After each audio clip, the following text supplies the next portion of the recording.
What is it as soon as about me that every time I start, it seems like often when I start a video I start coughing first thing. Anyway, it's Friday, January 25th, 2019. And I am JTG, and this is Norman. Not Norman. Norman's been gone for several years now. This is Fenris. He's a mean dog. That's his sister, Brunhilde, the big white blob here. And we've got cats, Naats, over in her cat tree. And Anubis is sitting in front of me, scratching his neck. Fuzzy Buns here wants love. Okay. Okay. You're not always the center of attention. Yeah. He's a pretty good little dog. And his mommy is gone. Will she return? I've had a really rough week. A week ago today. And I honestly don't remember if I recorded anything this last week. I've just been so exhausted, harried. The light is gone. Here's what happened. About a week ago, well, 1 week ago, last Friday, 1 week ago today, I came home. And I came in and I plopped down in the chair. Now, the first thing I noticed is that the dogs had gotten into some chocolate. And chocolate is poisonous to dogs. And the pieces were gone, and I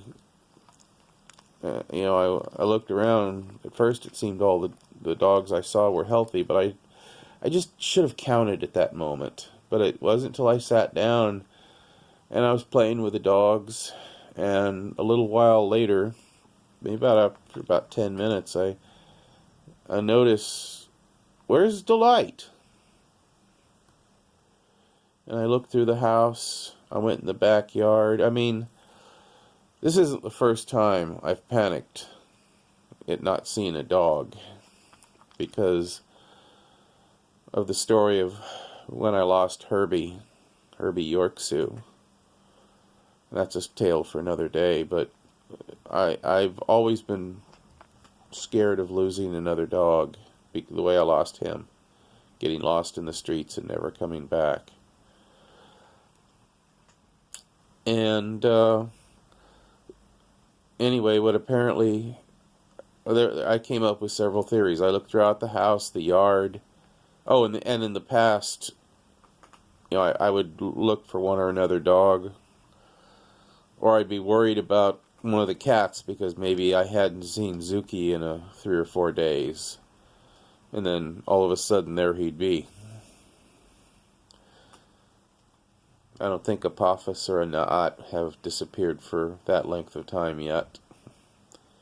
I think Apophis has disappeared overnight, but never for more like several days. Anyway, so I was kind of in a panic at first, but I wasn't really worried because a number of times I've looked for a dog and they always show up. Sometimes it might be 5-10 minutes. I might have to look around for them. Maybe they're just somewhere in the backyard. I don't know. Maybe they're in the bushes taking a nap. And, I'm going out there and I'm calling out their name, and all of a sudden they wake up from their nice little dream while they're sleeping out in a nice warm patch in the grass. Or just a comfortable place in the grass. And they come running up. And so I kept looking around expecting to find her. But then I was also kind of panicked because of the chocolate. I noticed the chocolate, and I was worried that it might have been a toxic or sickly dose. and I could never find her. I looked through all the closets just on the off chance I may have closed her up somewhere. I kind of doubt that's the case, because if I had accidentally locked her in someplace, I think she would have barked enough to let me know. I mean, I've searched through the bedrooms, I've searched through the closets. I looked under the bed. I didn't look under the house. That's one of the things I'm concerned about. You know, maybe she's dead and under the house. But then again, I don't know that she ever went under the house. So, anyway. And for it to happen coincidentally with the chocolate. So anyway, the possibility. I looked at as many places as I could, but I would think if she was sick from chocolate poisoning, she would have stayed in the house. She probably would have gone to a bedroom. Chocolate poisoning causes them to pee a lot, and they get nauseated and they get tremors. I'm not sure what all the symptoms of chocolate poisoning are in a dog. Doesn't sound like it's a pleasant thing, so it's possible that she ate enough not to die immediately, but to get sick enough that she was out somewhere. She died somewhere outside. Maybe I'll find her, some body someday with a collar, you know, months, years from now. Maybe I'll never find her if she's back there. I think if I ever have somebody come to help me out with cleaning up the backyard, you know, cutting down all the weeds and hauling out the trash, one thing I'll be telling them to look for is a dog skeleton. Because, you know, that happened to Randy, Norman and Herbie's father. He died in the backyard, and I didn't know where he was for years. The story of Randy's death from thirst is something I need to tell someday. But it was like many years later when I found his body, his skeleton. And it goes on from there. And so I started thinking, almost because I hate to think that the idea, I think I would have found her body, but it's possible I didn't. I don't think her body's in the house if she died in the house, because it's been a week, and if she's been dead for a week, she would be stinking. I mean, I would be able to figure it out just from the stench of her dead body, I think. Maybe not, I don't know. Could she be dead somewhere in the house, and she's not producing so much stench? I don't know. I don't think so. Then again, I don't know. Probably, I would guess against that. So if she's dead, she's probably not in the house. Plus, I've searched most of the places she would be, so that leaves it unlikely she's in the house. It's possible she's in the backyard. I've searched pretty well. But I don't know if I'm ever going to find her if she's in the backyard. So, because there's not much more I can do about searching the backyard, at least not until I have a lot more help. It's probably just going to be oh, there she is someday, if she's in the backyard. So I started thinking about, well, maybe she got out. Maybe she dashed between my legs coming in, either when I left that morning to go to school to teach, or when I came home after my eye dilation appointment. Maybe my eyes were just dilated enough that I didn't see her flash out the door when I came home. Maybe when I first noticed she was missing, if I had looked out on the front porch instead of searching the backyard, maybe I would have found her. It didn't even occur to me that she had got out, because I was so sure that she couldn't have gotten out between my legs. So that's another thing I feel like I did wrong, is that I didn't, as soon as I noticed she was missing, look in the front yard. Also, I've thought for a long time that I wanted to walk these dogs so they could get them used to the neighborhood, so that, like what happened with Randy, a windstorm blew the gate open, and then I think he went outside the gate, and then the wind blew the gate shut again. So he was trapped outside. Now, the thing is that he was just in the back. His whole world was the back door, not the back door, but the backyard. As are these creatures. They're either in the house or the backyard. They don't know what's out front, and so I figure if I could take them out and walk them through the neighborhood, they would get familiar with the neighborhood, so that if they ever got out there for some reason, they could find their way back home. And one of the things I keep thinking of is if I had actually gone ahead with that plan, if I hadn't just made the time out of all the exhaustion and other things that go on in my life, maybe she would have been sitting on the front porch by now if I had trained her. And I did, in fact, start to do that when she was a puppy. Some of you may remember the story of Delight having parvo. Well, she developed parvo like a day or two after I took her on her first walk outside. We walked up and down the street here on a leash, and it was going to be the first time I was going to walk her on a regular basis to get her used to the neighborhood, so that what happened to Herbie wouldn't happen to her. In other words, she gets out, she knows where to go. So she got sick with parvo, and she was inside for about a month. And then I was poor in those days, and I'm still poor.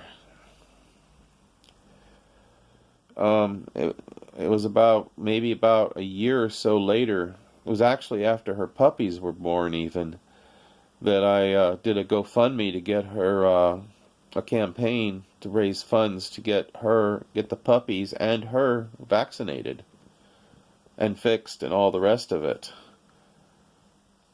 If she'd been fixed, I'd never had the puppies. I was always intending to get her fixed, but I didn't have the money to do it. So I ended up with puppies. Get your dog fixed or you might end up with puppies. I didn't plan this. I didn't plan for the windstorm to blow the fence down and for the next door neighbor's dog Boots to get with my little Delight. And then puppies. Yeah, there's more to that story too. I will tell someday.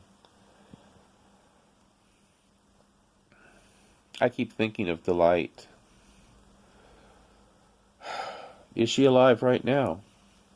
She had a collar with a name tag, just like Fuzzy Buns here. Got them all at the same time. I ordered them online. They all say pretty much the same thing, except for the name. It says Green Family, and an email address. There's a phone number. It says I am chipped on the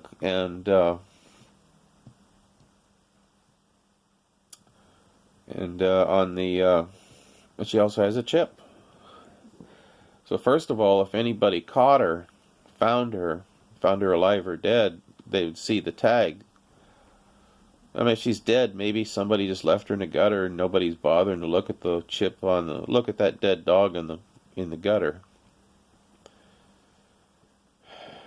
Or maybe she died somewhere in seclusion. Maybe right now she's running. Maybe she got run over. Maybe she's running every night trying to find enough food to eat somewhere. Maybe she's kind of a feral dog running from place to place. I doubt it. She was a small little love dog, and I don't think she would get along too well out there in the wide world. So the most likely thing of her survival is somebody found her, fell in love with her, looked at the tags, and decided not to return her. Which would be kind of like what maybe happened with Randy, the Yorkie that my mother used to have. She had quite a relationship with him. He had gotten run over, and she had nursed him back to health when she was being told that he would never survive, and he did survive. And he's the one who died in the backyard. His story is quite tragic. The one that I was telling you about that didn't find his body for years after he died. But he was gone for 2 years. He somehow got out. I don't remember the details. But he somehow got out, and he was gone for several years. And one night, Dad was on his way to the night shift at the hospital. He was a security guard, and he saw a little dog run up the street with a little jangle of, like the tags on a collar make. That kind of sound. And Dad looked, and he thought he recognized it, and he called out, "Randy!" And all of a sudden, this dog that was walking up the sidewalk suddenly comes out of the dark, dashes right in the front door, up the porch, up into the front door, ran straight into the bedroom and jumped on the bed where Mom was there. She was awake. I guess she was watching TV or reading or something. But all of a sudden, he runs up and he jumps into her arms, and reunion. Touching story, but there's one sad part of it, I think, too. I found out many years later. In fact, I don't know if Mom ever told me, but Dad told me probably after Randy was dead. I don't know. I know if he told me before Dad. I don't remember when I found out, and that could be important for this because, well, he had an address tag. He had a name tag. There was an address with a phone number on the tag. Somebody else had adopted him for several years. And when they realized who it was that they had, they had the puppy and they raised him and he became somebody's love child. And somehow he got out of their house. And apparently he was close enough, or somehow he was able to hear the sounds, to trace down the familiar area where he came back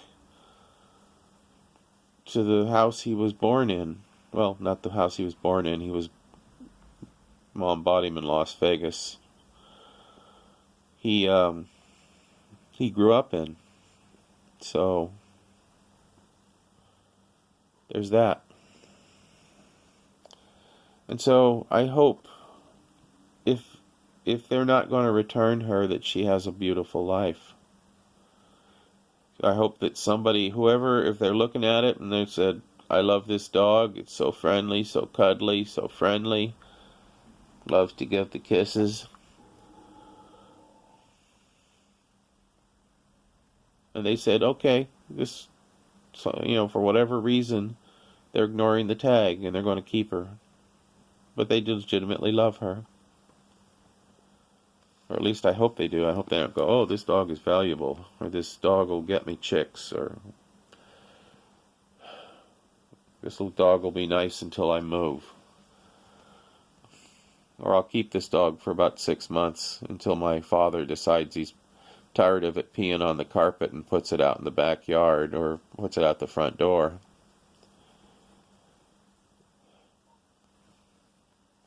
Who knows what fate delight. Yeah. I can only hope that she lives a long, happy life. My biggest hope is that she'll come back.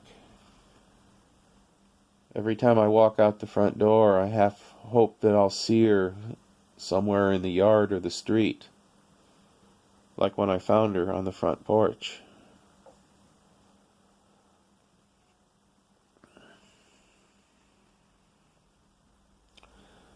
I found her and I lost her.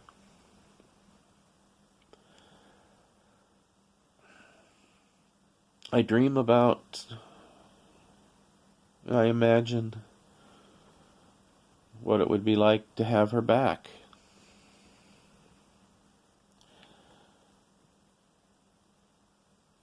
I keep imagining that, open the door and there she is.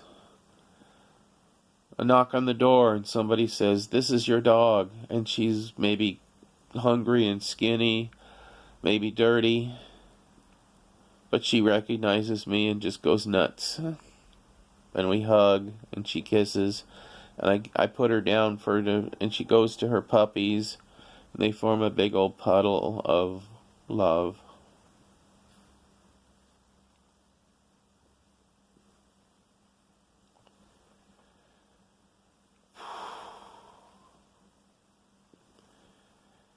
Not realistic, I think, to really keep my hopes up at this point.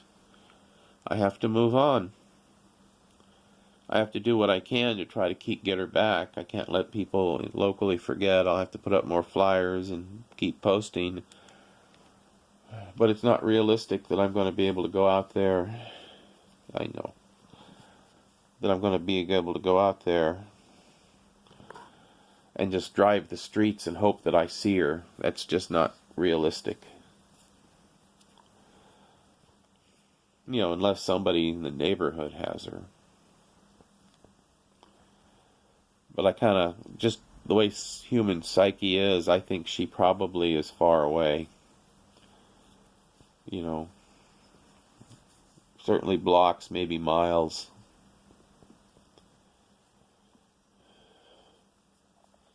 And that's assuming she didn't head towards the countryside, got out in one of the fields maybe.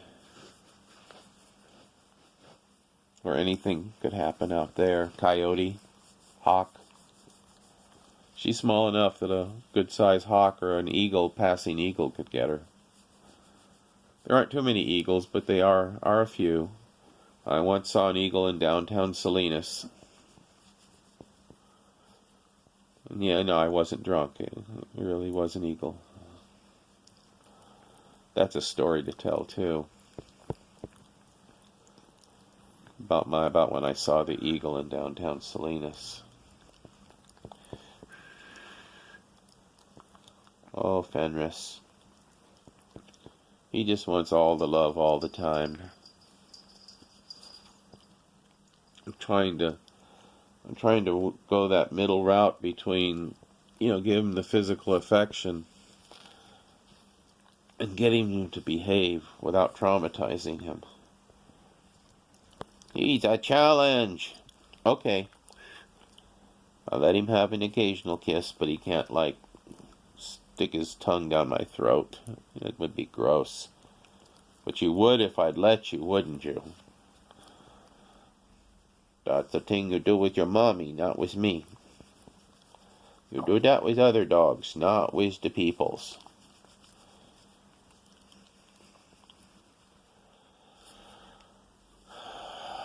Okay.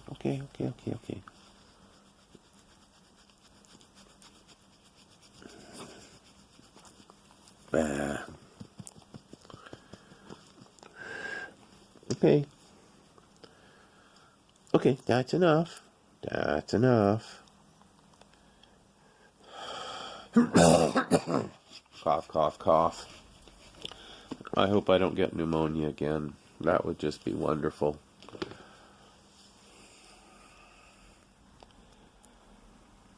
I have to go on. I have to accept.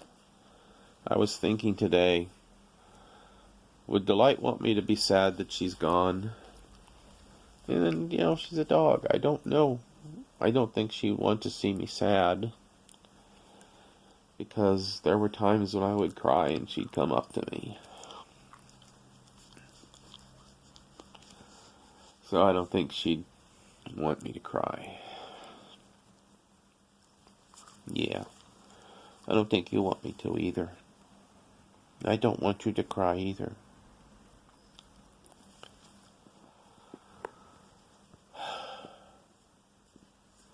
Okay, that's all.